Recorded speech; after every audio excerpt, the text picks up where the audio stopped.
అందరికీ నమస్కారం అండి.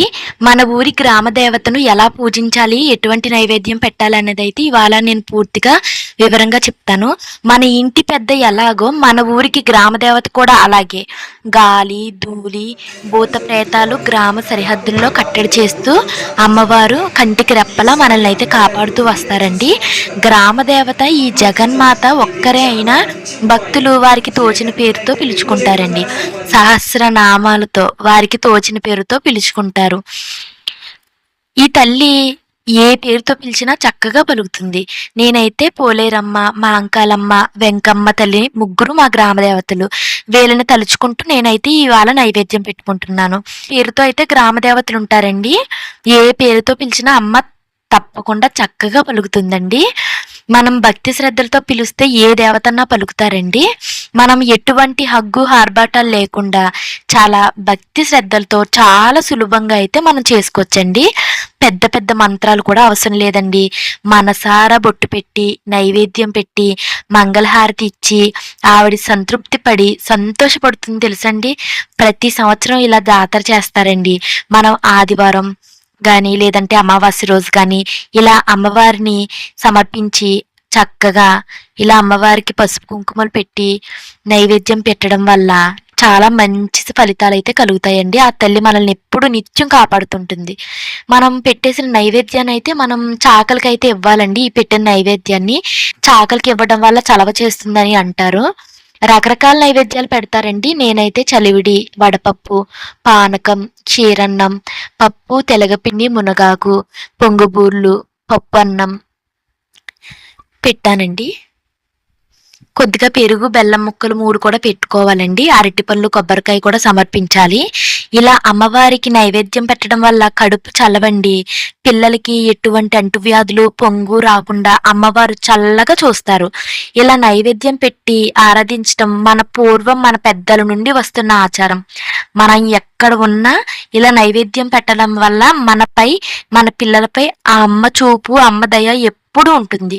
ఆ చల్లని తల్లి కరుణా కటాక్షాలు ఎప్పుడు ఉంటాయి. మీరు కూడా గ్రామ దేవతను ఇలా గుర్తు పెట్టుకొని మనకు నిత్యం కాపాడే గ్రామ దేవతను ఆరాధించి అంతా ఆవిడే చూసుకుంటుందండి. పూజ అయితే చాలా చక్కగా జరిగింది. మనసు చాలా ప్రశాంతంగా ఉంది. అసలు ఏమేమి రకాలు చేయాలి, నైవేద్యానికి ఎన్నింటికి లేచాను, ఎలా చేశాను అన్న వీడియో కూడా నేను ఇక్కడే పెడుతున్నాను. వీడియో ఎక్కడ స్కిప్ చేయకుండా చూడండి. ఉత్తి నైవేద్యం కూడా పెట్టుకోవచ్చు, ఎవరిష్టం వాళ్ళది. మేమైతే కోడినైతే అనుకున్నాము. కొంచెం మంది మేకపోతుని కూడా వేసుకుంటారు జాతరలకి, ఎవరిష్టం వాళ్ళది. మేమైతే కోడిని తెచ్చుకొని శుభ్రంగా దాన్ని కడిగేసుకొని తలకి అందంగా పసుపు రాసి, ముద్ద కింద పసుపు తలంతా రాసి అమ్మని స్మరిస్తూ కుంకుమ బొట్టు పెట్టుకొని పసుపు ఉంటుంది కదా, తెల్లదారానికి పసుపు రాసుకోవాలి. శుభ్రంగా పసుపు రాసుకొని 9 వరుసలు వేసుకొని అమ్మవారి ఇక్కడ ఉంది కదా, వేపరబ్బులు కన్ఫామ్గా కట్టాలండి. అమ్మవారికి చాలా ఇష్టం. 2 వేపరబ్బులు తీసుకొని ఇలా కొంచెం లూజ్గా కట్టుకోవాలి.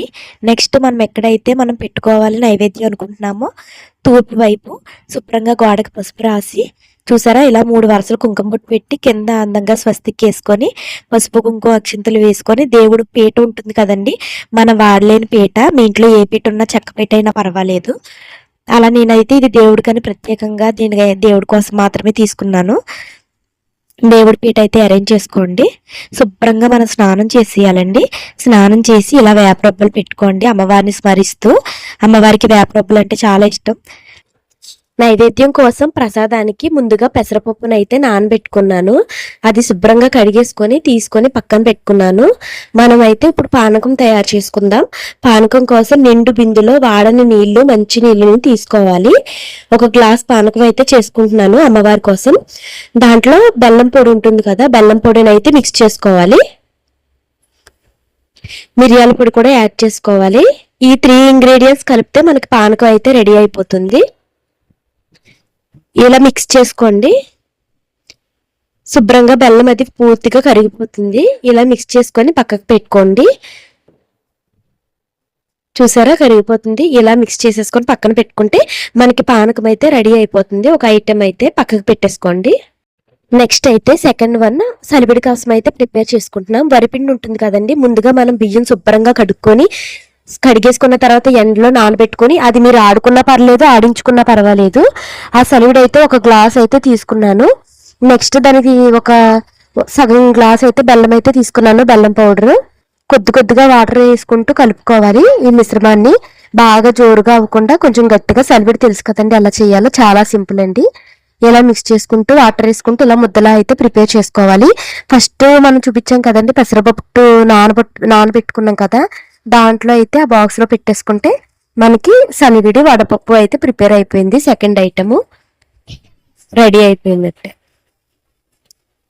నానబెట్టుకున్న పెసరపప్పు కూడా దీని పక్కన పెట్టుకుంటే క్లియర్ అయిపోయినట్టేనండి. నెక్స్ట్ మనం క్షీరాన్నానికి అయితే రెడీ చేసుకుంటున్నాము. థర్డ్ వన్ వచ్చేసి ఒక కుక్కర్ తీసుకోండి. చాలా ఫాస్ట్ గా ఈజీగా అయిపోయేలా చెప్తున్నాను. ఒక గ్లాస్ అయితే బియ్యం అయితే తీసుకోండి.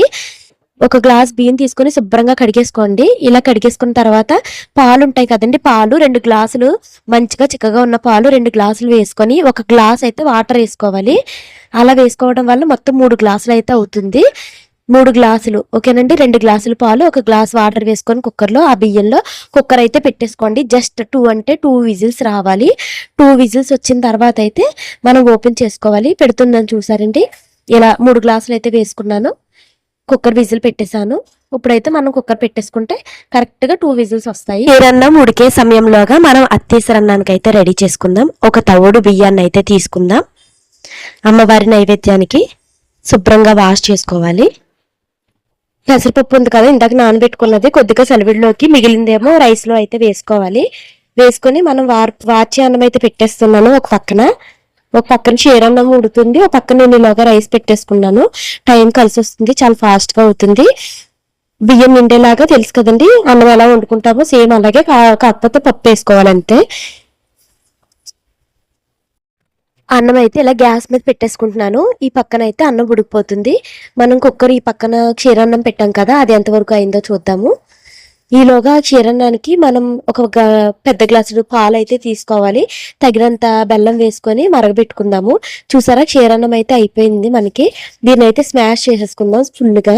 ఇప్పుడు చెప్పాను కదా ఇందాక పాలు తీసుకున్నాను కదండి, టీ గిన్నెలో పాలు ఇదిగోండి, దాంట్లో కొద్దిగా బెల్లం వేసుకొని కరగబెట్టేసుకుందాం. ఎందుకంటే ఇప్పుడు చూపించిన క్షీరన్నం దాన్ని కొంచెం గట్టిగా ఉంది కదా, ఇలా మనం పాలు పెట్టుకొని కొద్దిగా బెల్లం వేసుకొని కరిగించుకోవడం వల్ల చాలా తొందరగా అయితే కరిగిపోతుంది బెల్లం. చూసారా అన్నం ఉడుకుతుంది కదండి. ఈ పాలు ఉన్నాయి కదా, ఇవి క్షీరన్నంలో వేసేసుకొని తిప్పేసుకుంటే మనకి గట్టిదనం ఉండదు, మెత్తగా ఉంటుంది. మనం కావాలంటే జీడిపప్పు కిస్మిస్ కూడా యాడ్ చేసుకోవచ్చు. లాలిక్కే కూడా వేసుకోవాలండి. లాలిక్కే కూడా నేను వేస్తున్నాను. లాలిక్కాయ పౌడర్ మిక్సీలో ఆడుకోవచ్చు, లేదంటే ఇలాగా ఈజీగా అయితే స్మాష్ చేసేసుకొని యాడ్ చేసేసుకోవడమే. అది మనం ఒక బౌల్లోకి అయితే తీసుకొని మనం కావాలంటే జీడిపప్పు కిస్మిస్ నేతిలో వేపి యాడ్ చేసుకోవాలండి. చాలా కమ్మగా ఉంటుంది, చాలా చాలా క్విక్గా అయిపోతుందండి క్షీరాన్నం ఇలా చేసుకోవడం వల్ల. చూసారండి ఇలా కొంచెం నీట్గా ఉండటం కోసమని మా వాళ్ళకి ఇష్టమని నేను కిస్మిస్ అయితే యాడ్ చేస్తున్నాను. నేతిలో వేపిన కిస్మిస్ అయితే యాడ్ చేసుకోవాలి. మనకి క్షీరాన్నం కూడా రెడీ అయిపోయింది. చూసారండి. నెక్స్ట్ వచ్చేసి అన్నం కూడా ఉడికిపోయిందండి. క్షీరాన్నం ఎలాగో అయిపోయింది, పక్కన పెట్టేసాం. అన్నం కూడా అయిపోయింది, ఇది కూడా వాచ్ చేసుకున్నాను. చూస్తున్నారండి పానకం, సలివిడి, వడపప్పు, క్షీరన్నం 3 రకాలు అయితే అయింది. అన్నంతో కలిపి 4 రకాలు అయితే అయిపోయినాయి. మనం పప్పు మునగాకు తెల్లపిండి అయితే ప్రిపేర్ చేసుకుంటున్నాం. అందుకోసం కుక్కర్ తీసుకొని ఒక గ్లాస్ కందిపప్పు వేసుకొని క్షేత్రానికి కంపల్సరీగా మునగాకు అయితే యాడ్ చేసుకోవాలండి. నేను మునగాకు కూడా వేసుకున్నాను. 2 గ్లాసులు వాటర్ని అయితే యాడ్ చేసుకోవాలి. కరెక్ట్గా 2 గ్లాసెస్ యాడ్ చేసుకొని దాంట్లో మనం కుక్కర్ మూత అయితే పెట్టేసుకోవాలండి. 2 విజిల్స్ రానివ్వండి. 2 విజిల్స్ వచ్చిన తర్వాత అయితే మనం ఓపెన్ చేద్దాము. పసుపు కూడా యాడ్ చేసుకోండి. యాడ్ చేసుకున్నది పచ్చిమిర్చి కూడా యాడ్ చేసుకొని అప్పుడైతే కుక్కర్ మూత పెట్టుకొని కరెక్ట్గా 2 విజిల్స్ అయితే రానివ్వండి. పప్పు అయితే మెత్తగా ఉడికిపోయింది. మనం తెచ్చుకున్న తెలగపిండి అయితే ఇందులో యాడ్ చేసుకోవాలి.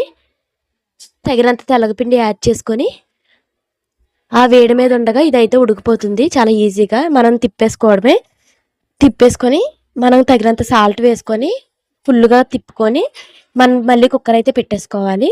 సాల్ట్ యాడ్ చేయాలండి. సాల్ట్ యాడ్ చేసి తిప్పేసుకొని మొత్తం పప్పు మునగాకు తెలగపిండి అయితే రెడీ అయిపోతుంది. ఒక బౌల్లోకి అయితే తీసుకొని పక్కన పెట్టేసుకుంటే ఇంకొక ఐటెం రెడీ అయిపోయినట్టే. ఇలా ఐటమ్స్ అన్నీ చాలా చక్కగా అయితే నైవేద్యానికి రెడీ చేసేసుకున్నారండి. మనం పొద్దున్నే లేచి గడపకు పసుపు రాసి శుభ్రంగా బొట్లు పెట్టుకొని ఇలా అయితే రెడీ చేసుకోవాలి. మన ఛానల్ని ఫస్ట్ టైం కనుక చూస్తుంటే లైక్ చేసి షేర్ చేసి సబ్స్క్రైబ్ చేసుకోండి. ఇలాంటి మరిన్ని వీడియోలు మన ఛానల్లో ఉంటాయి. Thanks for watching.